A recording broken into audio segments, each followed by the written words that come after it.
about what the title says. Things you need for the winter if you have cerebral palsy. Now this doesn't need to be just for cerebral palsy. This can be so many different disabilities.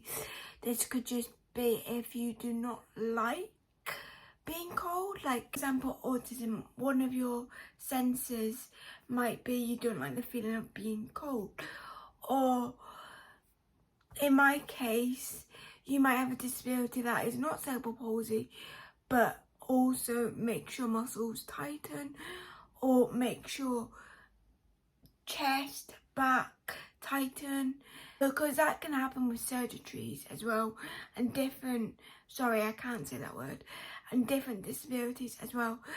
So I'm going to talk about things you might need this winter. It might not save you money from buying them, but in the long term, with the prices going up, everything like that, you want to try and not put your heating on. So these are things that I have that has helped me. Yes, we have needed to put the heating on a couple of times, but not often, and it's because of these things. Well, on my side it's because of these things, because I get more cold than the rest of my family. I know they always say leave the best for last, but I feel like everyone needs to know this tip first, because the first thing is the hoodie. Now these are really popular at the moment. You can get snuggles, there's loads of different names for them, but this is the official hoodie. You can see how big it is. It's ginormous, and you can get so many different styles, colours. I think there's like just normal sizes, like one size fits all for men and one size fits all for kids, one size fits all for women. But I wish I had this sooner. I got this last year and I've lived in it ever since. Whether it's in spring and I'm just a bit chilly, I'll put it on. I literally don't even wear that much anymore. I wear this. Now, I also know not a lot of people can afford actual brand hoodie, because they are like $89.99. You can get them on sale sometimes, but in realistic terms they're very expensive. But I personally think this is the best purchase. This is the most used product that I've got from Christmas, I find. I've just used it ever since. But I will pop up some brands that are doing hoodie, like Primark. I've got my dad, the one from B&M. That's really good. My dad wears that one all the time, and that one's only £20. And then the women's version of it is £18. So you can get a range of things, and then they've also got kid ones of them as well. I would recommend, personally for me, getting the B&M one compared to like a Primark one if you want a thicker one, like around like this, because it's pretty much the same style. But if you don't get as cold as me and you just want something thicker than a house coat but not too thick, the Primark ones are quite good. But the first thing I recommend is getting a hoodie. But the next thing you need is probably not as bright as this one, but is a long sleeve under top. So this is a top, but it's quite thin, but it goes underneath like jumpers, tops, probably not stuff like this, but it goes underneath like baggy stuff. But I didn't really get one till last winter. My nanny actually got me this one and another one that hasn't got long sleeves and it's just black, but I don't know where that one's gone, so I might need to wear this one tomorrow if it is cold. But you can like get different colours. I just like to stand out, and my one has glitter on it as well. You can get a pretty basic one, but I would recommend getting one of these, and you can get them for like £6, probably the most. It's probably £10. I don't think they'll be higher than that. I think my nanny got this in Sainsbury's, but they do them pretty much anywhere every year, or even online. So I've only got one last thing to show you, but before I show you that, let's get on to the next thing, and that is hot water bottles.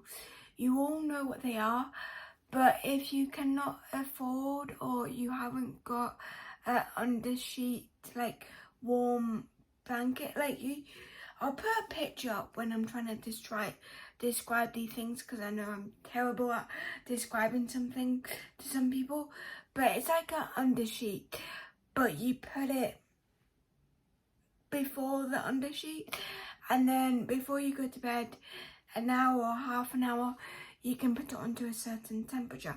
You probably all know what I'm on about. If not, there'll be a picture somewhere. But if you cannot afford one of those, or if you've just not got one and you don't want to buy one, because some of them can be quite expensive, and especially if you're like me, like I used to have a single bed and now I've got a double bed, so if I wanted a new one, I would need to pay probably double the price.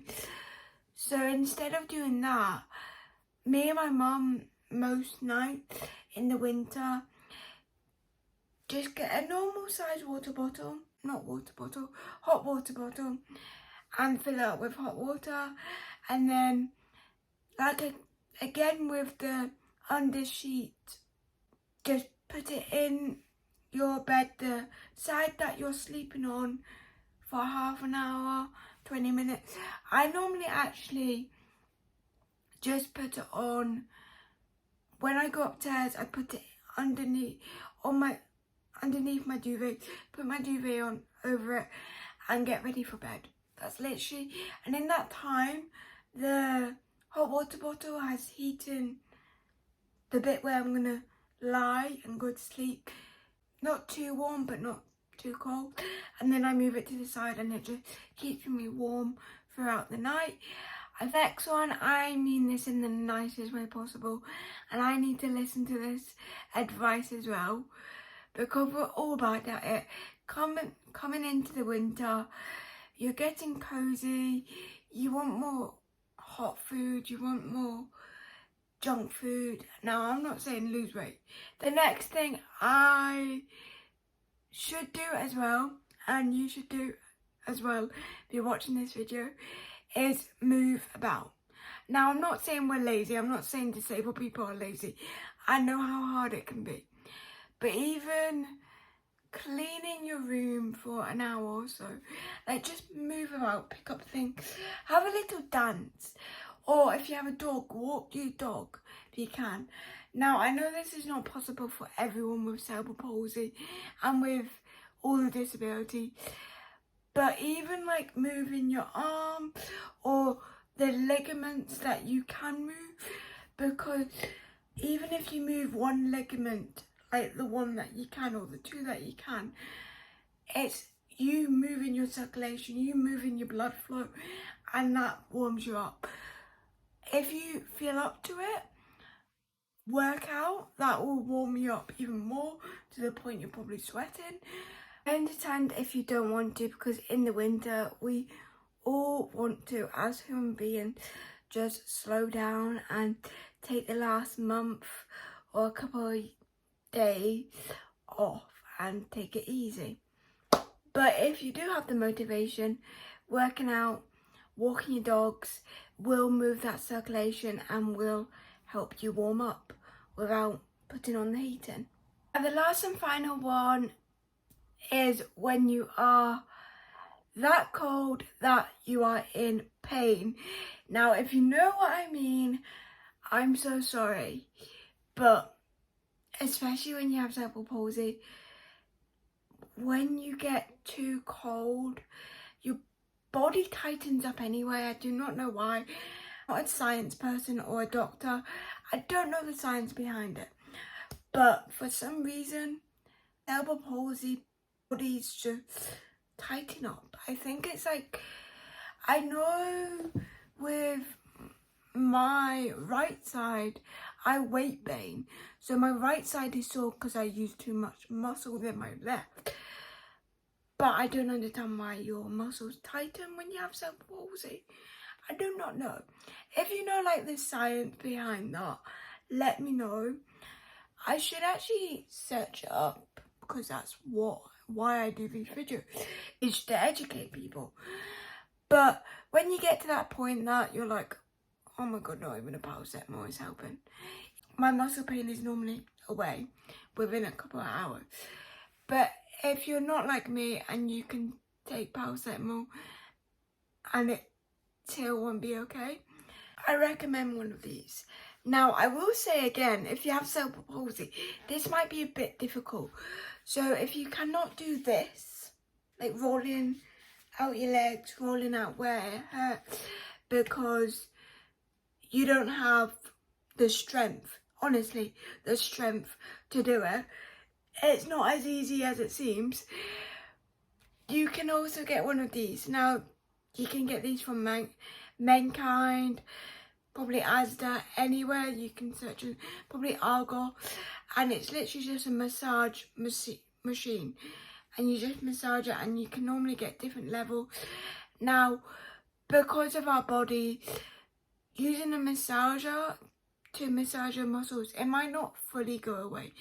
I think it's something about like the limbs, or like, it's not technically our muscles, but it is our muscles. I don't know. But I find even doing that makes it a bit better. It's not fully gone, it's still uncomfortable. My legs are still uncomfortable, but it releases the pain a bit, and that's all we want. If we can't get rid of the pain fully, obviously we would prefer to get rid of the pain because you're that cold, but that's life with a disability. So if you can at least release the pain with things like this, or the massager, like, yeah, massager, gun machine, we will want to do that. So that is the end of this video. I hope you enjoyed it. Let me know in the comments if you are going to purchase any of these things, whether it's the cheaper version or the more expensive version, like this. But everything I have shown you in this video, I generally do use in different ways. The main thing I use the most is probably this hoodie. But in the winter, I use the under top. I haven't used this that much, like I said, because of the strength. I don't have enough strength to like roll it. I can do it that way, but like when you want to lean and roll your side, it's a bit difficult for me. But the actual massager I've used, we've got one. Literally everything I talk about in this video, I use myself. So I really hope these tips and things help you in this upcoming winter. I will see you with a brand new vlog or video this Vlogmas.